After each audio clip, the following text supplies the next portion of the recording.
ગુજરાતના ગુંડાઓ, તોડબાજો, માફિયાઓ, લૂંટનારાઓ ભાજપના પટ્ટા પહેરીને બેફામ ફરે છે. કોઈ એને રોકવા વાળું નથી, કોઈ એને કહેવા વાળું નથી. અને પોલીસ તો નાનો માણસ હાથમાં આવે તો સિંઘમ બની જાય છે. એક ગરીબ ખેડૂત ગામડેથી ગાડી લઈને શહેરમાં વિસાવદર કે ભેસાણમાં આવે તો ચોકડી ઉપર સિંઘમો ઉભા હોય છે. આ નથી પહેર્યું, ઓલું નથી પહેર્યું, લે ભાઈ લુગડાય કાઢી લે. હવે આટલું જ વધ્યું છે.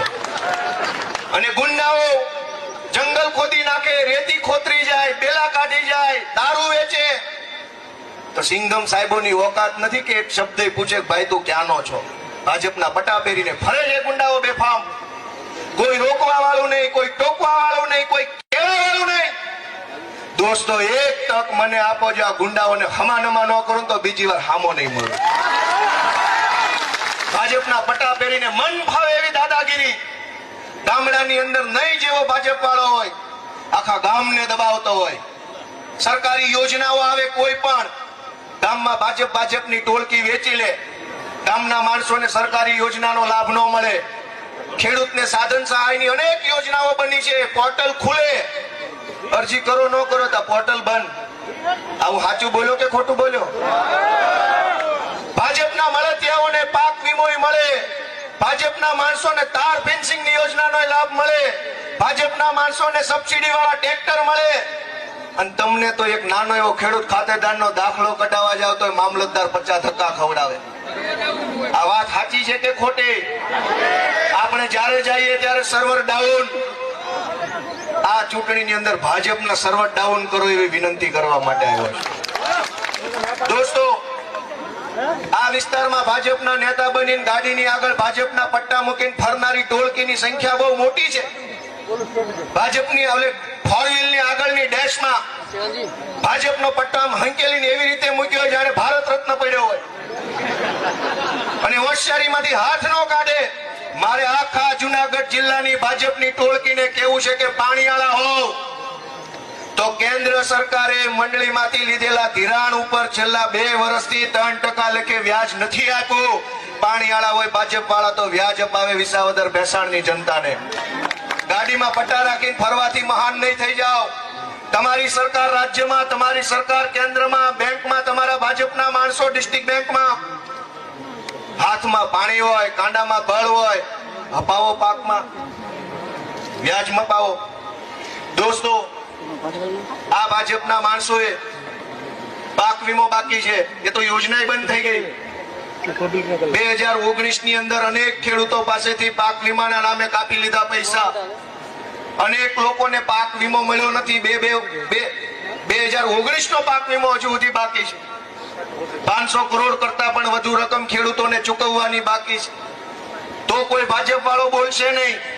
ટિકિટો જોતી હોય તો લાઈન લાંબી, હોદ્દા જોતા હોય તો લાઈન લાંબી, ગામને ઢારો કરવો હોય તો લાઈન લાંબી, ધમકાવા હોય તો લાઈન લાંબી. પણ ગામનું કામ કરવું હોય તો એકેય ભાજપ વાળો ક્યાંય દેખાતો નથી ને. એટલે હું વિનંતી કરવા આવ્યો છું કે એક ભરોસો આ નાના છોકરા ઉપર મૂકી જવો, એક નાના માણસ ઉપર એક ભરોસો કરો, એક તક આપો. દોસ્તો સૌથી મહત્વની બાબત, ખરીદી કેન્દ્રો, નાફેડમાં ટેકાના ભાવના ખરીદી કેન્દ્રોમાં ભાજપના માણસોની એજન્સીઓ હોય. 4-5 એજન્સી જે નક્કી થાય એ ભાજપની ઓફિસમાં નક્કી થાય કે કયા કાર્યકર્તાને એજન્સી ફાળવવી.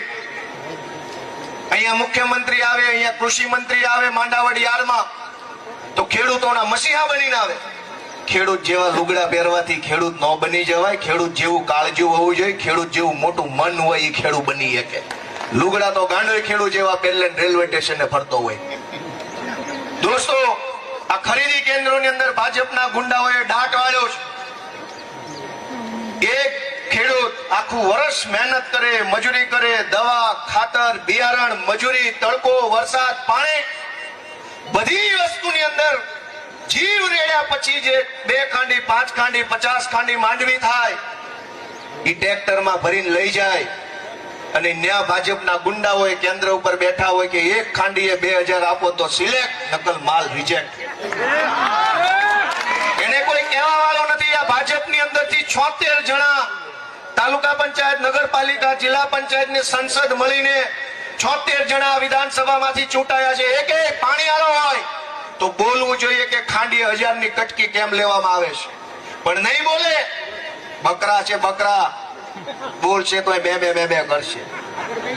નહીં બોલે. એક ખાંડી 1000 2000 આપો, નહીતર માલ રિજેક્ટ થયેલી માંડવી તમે યાર્ડમાં આપો, ઈ વેપારી પાછો ટેકાના ભાવે આપી દે તો સિલેક્ટ. આવું સાચું બોલ્યો ખોટું બોલ્યો? આવું શું કામ? કે ઈ ટેકાના ભાવની ખરીદી કેન્દ્રમાં બેઠેલા ભાજપના ગુંડાઓને ખબર છે કે આ આખા વિસાવદર ભેસાણના ખેડૂતોનું ઉપરાણું લઈને આવે એવો એકેય નેતા ભાજપે વધવા નથી દીધો ને, એટલે ઈ દાદાગીરી કરે છે. એક મામલતદાર હોય તો આપણને પકડાવે, ધક્કા ચડાવે, કાલ આવજો આજ આવજો, નહીં થાય. મામલતદાર તો મામલતદાર તલાટી ગાંઠતા નથી. સહેજ વધુ કહેવાય ગયું હોય, સહેજ વધુ કહેવાય ગયું હોય ત્યાં તો મારા બેટા કામ ટલ્લે ચડાવી દે, ખોટી એન્ટરીઓ પાડી દે ને પછી ધક્કા ખાતા રહ્યો, કોર્ટ કચેરીના ધક્કા ખાતા રહ્યો. અધિકારીઓ બેફામ બન્યા છે, કોઈ કહેવા વાળું નથી, કોઈ ટોકવા વાળું નથી. શું કામ?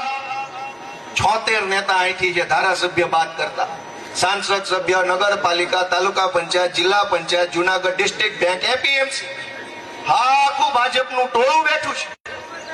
પણ એક માણસ બોલી એક એવો માણસ નથી. જોક છે, આખી જોકમાં ભર્યો માલ બધો. એટલે હું વિનંતી કરવા આવ્યો છું કે આ જો અન્યાય અત્યાચાર અટકાવવો હોય અને ખેડૂતોનું ભલું જ કરવું હોય ભાજપે, તો ઘણા સમયથી ઘણા ખેડૂતોએ મને કીધું કે ટેકાના ભાવે ધારો કે 1300 રૂપિયામાં માંડવી ખરીદો છો, એના બદલે ખુલ્લા બજારમાં ખેડૂત વેચી દે માંડવી, જેટલામાં વેચાય એટલામાં પાકું બિલ લઈ લે અને ટેકાના ભાવમાં ને ખુલ્લા બજારમાં વેચવામાં જેટલા રૂપિયાનો ફરક આવે એ ફરક સરકાર બેંકના ખાતામાં નાખી દે તો ખેડૂતને ક્યાંય ધરમ ધક્કા થાય નહીં. વાત સાચી છે કે ખોટી? તમે 1000 રૂપિયામાં માર્કેટમાં ગમે ને વેચો, ટેકાનો ભાવ 1300 હોય તો ઉપલા 300 રૂપિયા ખાંડી લે કે તમારા ખાતામાં સરકાર નાખી દે. તમારે ઉપાધિ નહીં, સરકારની ઉપાધિ નહીં. પણ કૃષિ મંત્રી કે ભાજપ વાળા આવી રીતે જો યોજના લાગુ કરે તો ભાજપ વાળાના ભાણિયાના પેટ ન ભરાય. ચારે બાજુ ભાણિયા મૂકેલા છે, નેતાઓના જમાયુને મૂક્યા છે, એના વેવાયુને મૂક્યા છે, વેવાઈના છોકરા મૂક્યા છે કેન્દ્ર ઉપર, બેંકોમાં, એપીએમસીમાં, ચારેય બાજુ પોતાના ભાણિયા વેવાયુને સેટ કર્યા છે અને ખેડૂત રીબાય છે. ખેડૂતની ચીસ સાંભળવા વાળો કોઈ માણસ નથી. ખેડૂતનો લોહીના આંસુડે રડે એ કોઈ લૂછવા વાળો માણસ નથી. દોસ્તો, સાથીઓ, વડીલો, યુવાનો, હું તમને વિનંતી કરું છું કે એક વખત મને તક આપો.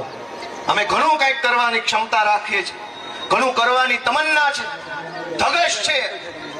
એક તક મળી જાય ને તો રૂડું કામ કરીને બતાવું છે, આખું ગુજરાત જો એવું કામ કરીને બતાવું છે. આ જયકરભાઈ વસાવા એમના વિસ્તારમાં કાયમ ફાઇટ આપે, એ જોઈને અમને એમ થાય કે અમારો વારો આવ્યો હોત ને તો આનાથી ઊંચું કામ કરીને બતાવે. અને હું ચૈતરભાઈ બે જો હરીફાઈ કરીએ તો રૂડું કોનું થાય? રૂડું સમાજનું થાય અને ભૂંડું ભાજપનું થાય. અમને એ વાતની તમન્ના છે કે હું આવું કરી શકું.